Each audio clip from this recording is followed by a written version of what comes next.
काका का मतलब है काले कानून। बताओ काले कानून चले गए कि नहीं चले गए? तो अगर काका गए हैं तो बाबा भी जाएंगे, ने कोई बचा नहीं पाएगा।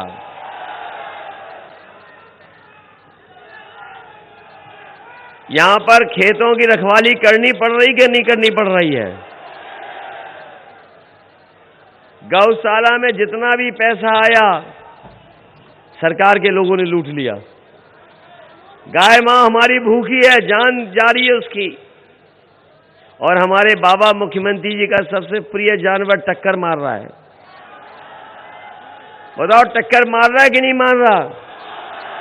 अभी हम जैसे ही बहराइच में आए, बाबा मुख्यमंत्री जी का प्रिय जानवर हमें दिखाई दे गया सड़क पर। सोचो कैसी सरकार है। इसलिए हम आपसे निवेदन करने आए हैं कि ये चुनाव बहुत महत्वपूर्ण चुनाव है।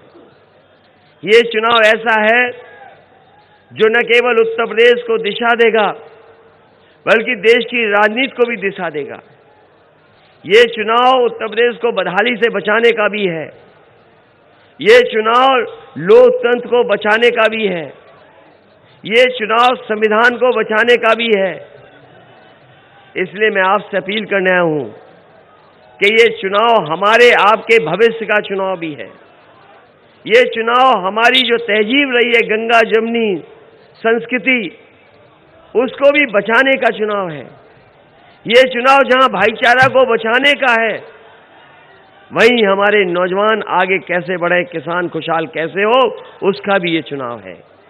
इसलिए समाजवादी पार्टी ने तय किया है कि हम लोग संकल्प पत्र लेकर के आएंगे, और जो हमारा घोषणा पत्र है उसमें समाजवादी पार्टी ने तय किया है कि समाजवादी सरकार बनेगी तो हमारे सभी लोगों की 300 यूनिट बिजली के लिए कोई बिल नहीं देना पड़ेगा। 300 यूनिट बिजली फ्री होगी, और वहीं हमारे किसानों के लिए सिंचाई माफ होगी। इस किसानों को कोई भी बिल नहीं देना पड़ेगा। बताओ जब बिजली का बिल आता था तो करंट लग रहा था कि नहीं लग रहा था? और जब से समाजवादियों ने तय किया है कि 300 यूनिट फ्री दी जाएगी, तब से भारतीय जनता पार्टी की बिजली गुल हो गई है। न केवल 300 यूनिट फ्री बिजली, बल्कि समाजवादी पार्टी ने तय किया है कि प्रत्येक फसल के लिए एमएसपी प्रदान की जाएगी। चाहे हमें मंडी ठीक करनी पड़े, चाहे हमें खरीद केंद्र अच्छे करने पड़े, हम किसानों की खरीद को एमएसपी पे कराने का काम करेंगे। किसानों की सिंचाई मुफ्त होगी। और ये मैं कह के जा रहा हूं कि 15 दिन के अंदर गन्ना किसानों को भुगतान किया जाएगा, और इसके लिए 15 दिन के अंदर किसानों का गन्ने का भुगतान किया जाएगा। और इसके लिए अगर हमें बजट से अलग से फार्मर्स कॉर्पस फंड बनाना पड़ेगा, तो अलग से बजट का पैसा रख करके हम किसानों का 15 दिन के अंदर भुगतान कराने का काम करेंगे। वहीं किसानों को ब्याज मुक्त लोन दिया जाएगा। हमारे बहुत सारे रिटायर्ड कर्मचारी हैं, और कर्मचारियों की मांग रही कि पुरानी पेंशन बहाल होनी चाहिए। समाजवादी पार्टी ने तय किया है कि आने वाले समय में समाजवादी सरकार बनेगी तो पूरी की पूरी पुरानी पेंशन बहाल करने का काम समाजवादी सरकार में होगा।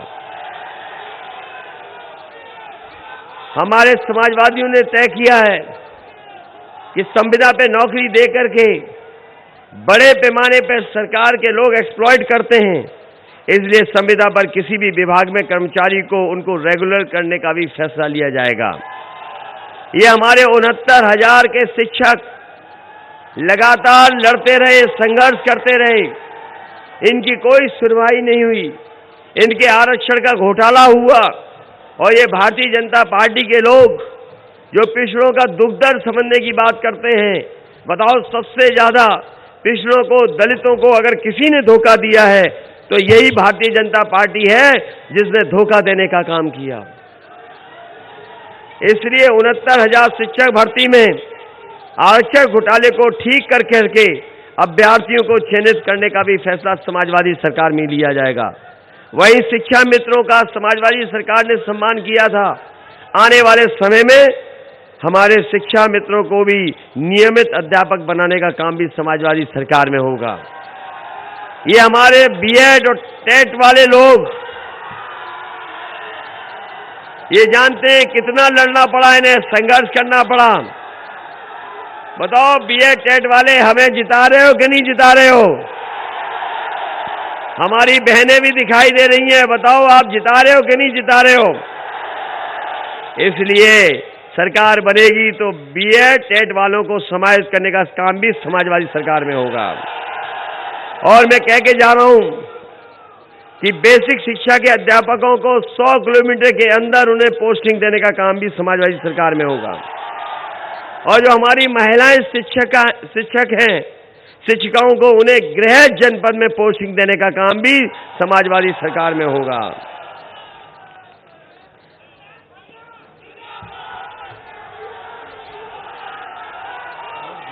ठीक है मैम, हाँ मैं बोल दूंगा।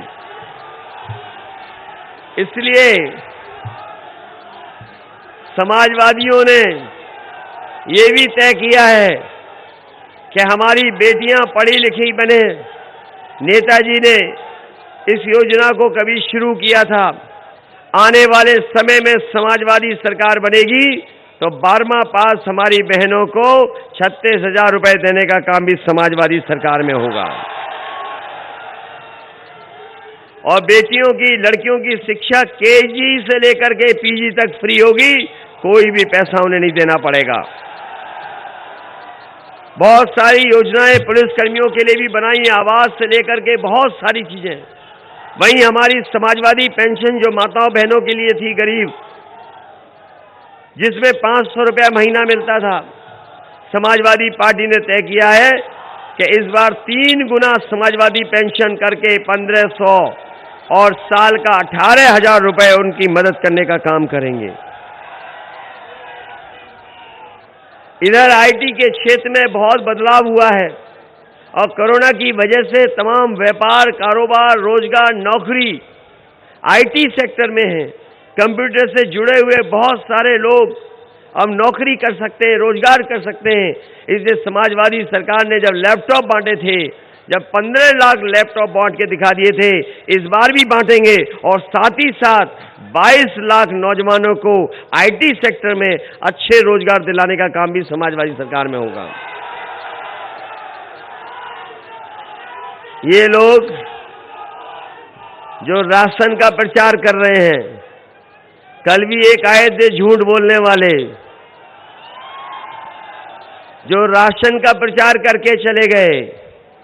हमारे लोग जानते होंगे और यहाँ जागरूक लोग जानते होंगे, पहले ये राशन नवंबर तक था, लेकिन जैसे ही उत्तर प्रदेश का चुनाव देखा, इन्होंने राशन मार्च तक कर दिया। आप दिल्ली का बजट पता कर लो, उसमें राशन के लिए बजट नहीं है। लखनऊ का जो बजट पास हो गया, उसमें राशन के लिए बजट नहीं है और इनकी तैयारी भी नहीं है राशन देने की। इसलिए समाजवादी पार्टी ने कहा है कि आप बटन दबाओ साइकिल का और राशन पाओ, और जब तक समाजवादी सरकार रहेगी गरीबों को राशन देने का काम भी समाजवादी सरकार में होगा। और न केवल राशन, बल्कि हमारे गरीबों को पौष्टिक खाना कैसे मिले, उसके लिए चाहे जो आज महंगा हो गया है सरसों का तेल, वो हमें 1 लीटर फ्री देना पड़े, घी 1 लीटर फ्री देना पड़े, 1 किलो मिल्क पाउडर फ्री देना पड़े, तो हम अपने गरीबों के स्वास्थ्य को बेहतर करने के लिए ये सब राशन के साथ जोड़ करके हम मदद करने का काम करेंगे। और वहीं शहरों में कैंटीन के साथ साथ हमारे गरीबों को 10 रुपए में खाना मिल जाए, वो कैंटीन भी बनाने का काम समाजवादी सरकार में होगा, जिससे गरीबों का खाना मिल जाए। आपने देखा होगा इधर जब से भारतीय जनता पार्टी की सरकार आई है, इन्होंने हमारे बच्चों की पढ़ाई को बर्बाद कर दिया। बताओ बर्बाद हो गई पढ़ाई के नहीं बच्चों की? इन्होंने कोई मदद नहीं की। हमारे बच्चों की पढ़ाई चौपट कर दी। समाजवादी सरकार बनेगी तो हमारे भविष्य की आने वाली पीढ़ी के लिए अच्छी पढ़ाई कराने का काम भी समाजवादी सरकार में होगा। जो लोग जानते होंगे 11 लाख पद खाली हैं सरकार में। सरकार में 11 लाख पद खाली हैं, अभी तक नहीं भरे गए। हमारे कमाल के बाबा मुख्यमंत्री थे जो 24 घंटा काम करते थे। जो 24 घंटा काम करने वाले 11 लाख पद खाली हैं। मैं कह के जा रहा हूं समाजवादी सरकार बनेगी तो 11 के 11 लाख सरकारी भर करके अपने नौजवानों को नौकरी और रोजगार देने का काम करेंगे। जो लोग गर्मी निकालने की बात कह रहे थे, हम अपने नौजवानों से कह के जा रहे हैं कि समाजवादी सरकार बनेगी तो फौज में नौकरी और पुलिस में नौकरी निकाल करके आपके भविष्य को बनाने का काम करेंगे। और इधर कोरोना की वजह से बहुत सारे लोगों की उम्र ज्यादा हो गई है। अगर हमें आयु की सीमा को छूट भी देना पड़ा तो नौजवानों को छूट देने का काम भी समाजवादी सरकार में होगा। अब तो ये लग रहा है कि बहराइच के लोग बाबा जी का भाप निकाल देंगे। भाप बताओ, भाप निकाल दोगे नहीं निकाल दोगे? जिन्होंने गर्मी की बात की थी निकालने की, उनकी भाप निकालोगे कि नहीं निकालोगे? और याद करिए, जब जब समाजवादी सरकार आई है काम हुआ है। ये मेडिकल कॉलेज भी समाजवादियों की देन है, एम्बुलेंस भी समाजवादियों की देन है, जो इन्होंने खराब कर दी। लेकिन हम बहराइच की गरीब जनता को बता के जा रहे हैं, ये एम्बुलेंस समाजवादियों ने शुरू की थी। सरकार आएगी तो एम्बुलेंस 2 गुनी भी करनी पड़ी तो अपने गरीबों की मदद के लिए, सेवा के लिए एम्बुलेंस की संख्या दुगनी करने का काम करेंगे। ये जो 100 नंबर वाली गाड़ी थी, 100 नंबर वाली गाड़ी थी जो पुलिस की दी गई थी, वो इसलिए दी गई थी कि कोई भी गांव में गरीब किसान खेत में झगड़ा हो जाए, विवाद हो जाए तो फोन करते थे, पुलिस उसकी मदद के लिए पहुंच जाते थे। लेकिन जब से बाबा जी ने 100 को 112 किया है, हमारी पुलिस को अभी गाड़ियों का कबाड़ा कर दिया। जब 100 नंबर था तो पुलिस ठीक थी, जब से 112 हुई पुलिस भी गड़बड़ा गई है। गड़बड़ा गई कि नहीं गड़बड़ा गई? इसलिए साथियों याद रखना, हम समाजवादी लोग काम करना चाहते हैं और समय पर काम करेंगे। कैसे हमारा उत्तर प्रदेश खुशहाली के रास्ते पे जाए। जो लोग कहते थे कि समाजवादियों ने काम नहीं किया, मुझे याद है ये लखनऊ से लेकर के नानपारा वाली सड़क कितनी खराब सड़क थी। नेपाल के हमारे पास उद्योगपति और कारोबार करने वाले आए थे और उन्होंने कहा कि हम अपना नेपाल नहीं जा पाते हैं, नेपाल नहीं पहुंच पाते हैं। तो मैंने उसी दिन फैसला लिया कि इस सड़क को जो लखनऊ से बाराबंकी होते हुए आपकी नानपारा तक जाती है, उस सड़क को बनवाने का काम करेंगे। मैं चाहता था कि 4 लेन बन जाए, मैं चाहता था ये सड़क 4 लेन बन जाए, लेकिन उस समय की केंद्र सरकार ने हमें 4 लेन नहीं बनाने दिया। उन्होंने न जाने कैसे बहाने बताए। तो मैंने उनसे कहा कि तो ये बहाने बता रहे हो आप, सरकार के सामने कोई बहाना नहीं चलता है। और उसी समय मैंने फैसला लिया कि बहराइच से लेकर के सरावस्ती वाली आपकी 4 लेन सड़क समाजवादियों ने बना करके दिखा दी। न केवल वो बनाई, बल्कि आपकी गोंडा वाली भी सड़क समाजवादियों ने 4 लेन बना करके दिखा दी है। जो लोग कह रहे थे घोर परिवारवाद, जो लोग कह रहे थे घोर परिवार, कि हम सब लोग घोर परिवारवादी लोग हैं, हमें खुशी है कि हमारा परिवार है। हमें खुशी है इस बात की कि हम अपने परिवार को चलाने का हमें दायित्व पता है। हमें ये भी पता है कि अगर हमें परिवार चलाना है तो हमारी जिम्मेदारियां क्या हैं। और याद कीजिए हमारे बहराइच के लोगों, जिस समय लॉकडाउन लगा था, मजदूर भाई पैदल पैदल चल करके आए थे कि नहीं आए थे? लोग अपना सामान लेकर के, सब कुछ बांध करके अपने सर पर रख करके चल रहे थे। जो छोटे बच्चे थे चल सकते थे वो चल रहे थे, जो बच्चे चल नहीं सकते थे, कभी माँ लेकर के चलती थी, कभी पिताजी लेकर के चलते थे, और किस मुश्किलों में वो अपने घर पहुंचे थे। याद है कि नहीं याद है? और मुझे वो समय भी याद है कि जिस समय एक परिवार जो नेपाल से आकर के बहराइच का रहने वाला था, वो नेपाल से चला, लेकिन जब वो बॉर्डर पे पहुंचा तो वो लॉकडाउन हो गया, तो वो नेपाल में वापस नहीं जा सकता था। जब वो आगे चला तो उस परिवार को पता लगा कि भारत में भी लॉकडाउन लग गया है, वो भारत की सीमा पे नहीं घुस सकता है। और आपने अखबारों में पढ़ा होगा कि एक गर्भवती मां को बेटा पैदा हुआ और उसके परिवार के लोगों ने उसका नाम लॉकडाउन रख दिया था। याद है कि नहीं याद है? और जैसे ही मैंने अखबारों में वो खबर पढ़ी कि एक लॉकडाउन भारत और नेपाल के बॉर्डर पे पैदा हुआ है, मैंने अपनी पार्टी के एमएलसी को भेज करके उस परिवार की 1 लाख रुपए से मदद करने का काम किया था। बताओ, जो घोर परिवार वाला आरोप लगा रहे हैं, ये जिम्मेदारी भारत सरकार की थी, क्योंकि भारत सरकार ने लॉकडाउन लगाया था। तो बताओ, उस लॉकडाउन की क्या मदद की है बीजेपी के लोगों ने? अगर कोई मदद की हो तो बता दो। उत्तर प्रदेश में 90 मजदूर मरे थे जो घर नहीं पहुंच पाए थे। उन 90 के 90 मजदूरों को अगर किसी ने मदद की थी तो समाजवादी पार्टी ने अपने अकाउंट से उनको 1-1 लाख रुपए देने का काम समाजवादियों ने किया था। इसलिए मैं आपसे कह के जा रहा हूं कि एक परिवार वाले का दुख एक परिवार वाला ही समझ सकता है। वो दुख कभी नहीं समझ सकता जिसका परिवार नहीं है।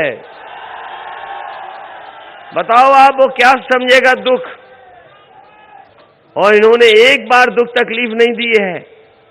जब जब इन्हें मौका मिलता है तब ये तकलीफ देते हैं।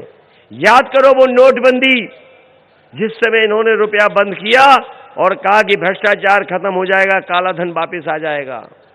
आज बताओ, नोटबंदी के कितने वर्ष गुजर गए?